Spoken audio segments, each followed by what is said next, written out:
We're here. We're on our final learning unit, which is learning unit number 14. Now that said, please remember that you do have a finals week assignment, and I'm going to go over that along with learning unit number 14. So by the end of this video, you're going to be able to know what you need to complete for this learning unit and how you're going to finish your final course reflection and when it's going to be due. So learning unit number 14 is shortened, and that's to give you study time for your final exams. And again, at the same time as you see the information for learning unit number 14, you're going to be able to see two other things, and that's your course evaluations that I do ask you to please take a moment to complete those, and your final course reflection. So let's take it one at a time. So this week, we're really going to share in the hard work that you have all done in developing your health promotion programs. So we're going to learn from one another, and we're also going to have some experience in how to provide evaluation or assessing one's peers. So you're watching this video. And again, this includes the final course reflection. I don't want to overstate this, but it's important that you know that you have that in addition to learning unit number 14. So then 14 is to spotlight your local health promotion programs. So you're going to respectfully recommend ways in which another group could have improved their plan for implementation and their presentation for their health promotion program. So, and you're going to do it in a couple of ways. So the final assignment for this is going to be a discussion board, but you're going to use a peer evaluation form. So I will share that in a minute. And please, please, please complete your student evaluation. It really is imperative. I know I asked you for some feedback midway so that I could hopefully improve upon things for you in this course. But now I ask that you help your fellow classmates, fellow students in future times of taking this course so that I can continue to improve how I have the course set up and how I assure that you meet the course outcomes. So now we're going to go to the next step. And here is the peer evaluator form that you're going to do. So even before I get there, let me get to the discussion board. And so that you have a better idea of what you're going to be doing in the discussion board, okay? So for this final discussion board, you're going to use the peer evaluation form that I'm going to explain in a minute, and you're going to review one other group's health promotion project presentation. So if you're in group 1, you're going to evaluate group 2's. Group 2, 3. So it goes on, but remember we don't have a 5 and a 7. No one selected those, and we have a smaller class. So group 4 members are going to evaluate group 6. Group 6 members are then going to evaluate group 1. So it's imperative that you evaluate the correct group. If you want to watch more, just for your own sake, feel free, of course, they'll all be posted. So using the peer evaluation form that I'm going to go over in a minute, I want you to grade and give feedback of the presentation that you viewed. And you can do this by either attaching the evaluator form to your discussion board post or just copy and paste in the discussion board post. You're providing feedback regarding the group's plans to evaluate their outcomes and whether these evaluation measures will demonstrate program effectiveness. And you're going to recommend ways to improve upon the group's plan for implementation. So let me step back now, and we will go to the peer evaluator form. So you can download this by clicking on here so that you have it, and you can see there's a number of points that were possible. This is you. This is you saying this is how many points they earned, and here's your rationale. Why did you give them 5? Why did you give them 10? Doesn't matter what you give them. But here they were to summarize their health promotion program goals. Did they do it? Maybe they missed doing that part. You're going to give them a 0 and explain why. Step 2, rationale. A summary of the data, the evidence, and what model or theory did they use for this health promotion program? Did they use the precede proceed model? I mean, what did they use theoretically to base their program on? And that's worth 30 points because we want to make sure that they've included a lot of evidence. So what was the evidence that they used? We know that nursing focuses on evidence-based practice. So, and theoretical frameworks. So 30 points. Again, you're doing the same. Step 3, did they give you a summary of the plan for implementing this program? Did it include the timeline, number of meetings and sessions, length of the meeting sessions, and what they were going to do in each meeting or session? 25 points. Step 4, a summary of their SMART outcomes or objectives of this program. And were they measurable? Were they specific? You get it. Formatting, was it clear? Was it organized? Did they cite the evidence? Now, they probably should have an APA formatted slide that they share with you about the evidence, their references. Again, this is a verbal presentation. It's a screen pal. So were they clear? Did they work together well? Did they clearly provide you with the ability to review the research if you would have wanted to? And professionalism. Did they practice? Or were stumbling all over themselves like I seem to do in many of these videos? But were they professional? Did all group members participate? So out of 100 points, you're going to provide how many points they earned and rationale for points that you gave them. And please give them feedback for how they could have improved, not just negative type of things, which we have to do, right? We're giving feedback. There's pros and cons to every presentation, and there's ways to improve upon every presentation. No matter how professional and well practiced, there's ways to improve. So please note that it's important as a nurse to be able to provide feedback, constructive feedback, but feedback to your peers. You're going to be doing that as nurses. And you're going to give feedback to patients. And it is part of your education. So this is something that's important to do.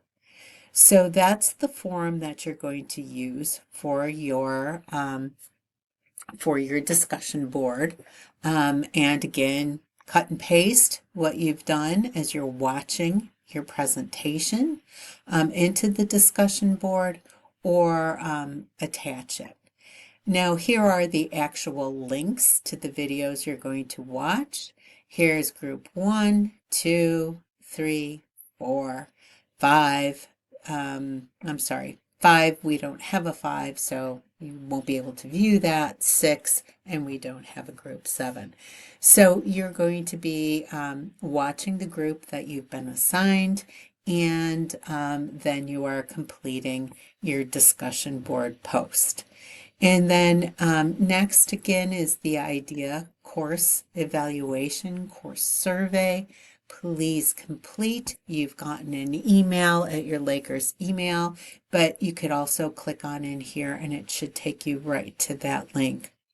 Now, simultaneously opening with Learning Unit number 14, because it is a short week, I had the finals week. Now, this ends on Thursday. The last day of finals is the last day I can accept any assignment. So, and that includes your final course reflection. So let's look at what that is. So for what you need to do, submit your final reflection assignment. Nothing more needs to be said. Again, I appreciate your course evaluation survey being completed. Now, there were 4 outcomes to this course. Now, they're kind of written at a high level, so I'm going to help you better understand number 3. I think number 4, you're pretty clear on designing a health promotion program. You can read that. Evaluate the contributions of various health belief, health promotion, and health education theories models. We had a whole unit on that. Models to the planning, implementation, and evaluation of nursing interventions.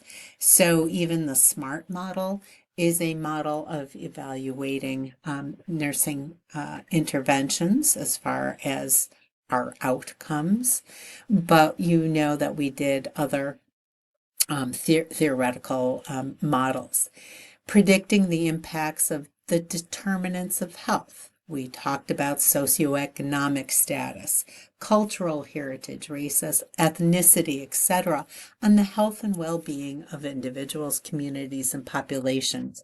I think you understand that as far as especially socioeconomic status, education, whether you have a job, you know how that all impacts on health insurance. So you can go back and look at that. These were the 4 outcomes. Number 3 is a little bit more difficult, I felt, for a student, for anyone to understand. Determine how a population's health status, outcome, and quality of life can be improved through socio-political involvement and healthcare public development. So I hope you're watching this video because that's going to be the best way to understand that one so that you can get the best grade possible. So again, this is the 3rd outcome. So the definition of socio-political is something that involves both social and political factors. Okay, so that is just breaking down the term. But let me give you an example of something that is socio-political. So, for instance, vaping among teenagers. So, how is that social and political? So, access to e-cigarettes is influenced by social attitudes towards health and health promotion. So when you're talking about vaping among teens, teens have a social attitude, and different groups have different attitudes, different individuals have different attitudes. But is there an attitude of health promotion, such as they want to avoid tobacco product use? So that would be more of the social attitudes of a specific group. And you can look at that up in another different way. So maybe nutrition, ultra processed foods, and so social attitudes, again, healthy eating and nutrition. Maybe that's also influenced, if we're talking again about nutrition and ultra processed foods. We know that they are cheaper oftentimes than healthier foods. So socioeconomic status can also come into effect for eating nutritional foods. So back to the e-cigarettes. Um, we know that social influences whether or not to avoid tobacco product use. And then we have political factors. And there are federal and state laws that regulate sales of tobacco products. For instance, the federal law, Tobacco 21 law, states that no tobacco product can be sold to those under 21. And then there are state-specific laws that do such things, such as restricting the sale of flavored products, because we know that teens, that tobacco isn't very tasty, and to get teens vaping and using tobacco product that it's marketed to teens through flavored products. So some states restrict those. So that helps you best understand course outcome number 3. Now you can think of it in your own health promotion program. You can think of it in a lot of ways. But that's to better understand all 4 outcomes. Now here's the actual assignment. The assignment is going to be an individual paper. So everyone's going to submit a paper. And what you're doing is you're confirming to me and to yourself that you met each of the course's student learning outcomes. So here they are again, the 4, as I just went over. So for your final reflection, describe how did you meet each of these 4 outcomes. So you're going to say, perhaps I met the first outcome in discussion board number 3, and or maybe your paper that you did, or whatever it is you're going to go through. The easiest way to do it is to look through the learning units and review what you did in each learning unit and what were the assignments, and you're going to share that. Like, this is how I know I met it because my assessment was this discussion board or this assignment. And your reflection should be a 2-page Word document. You're going to upload it to the Dropbox that you're going to see when you open this. I'm still in instructor view. So the easiest way to do it is to put 1, 2, 3, and 4. And those are your outcomes. And then look through your assignments, look through each learning unit, and see where what assignments reflected on which of those outcomes. So criteria here is the summary of what you've written reflects clarity about the student learning outcomes. It's personal and meaningful, so make it meaningful. I'm not looking for APA. I'm looking for more of a conversational manner. What was meaningful to you? How do you assess yourself as having met these outcomes? And of course, make sure it's clear, organized, minimal spelling and grammar errors. You don't have to format it by APA, but you do have to have your name on the paper. Please make sure you do that. Total points are 80. So you know discussion boards are 20 points apiece. So this is going to take some thought and reflection to complete, but it is open in your learning unit number 14. It opens the same time, so that will be very helpful. Sorry, this last one is long, but I want to make sure I'm very clear on this assignment. So thank you for all of your very hard work, and it was a joy truly to have you in this course. Have a great holiday and break from school. Thanks.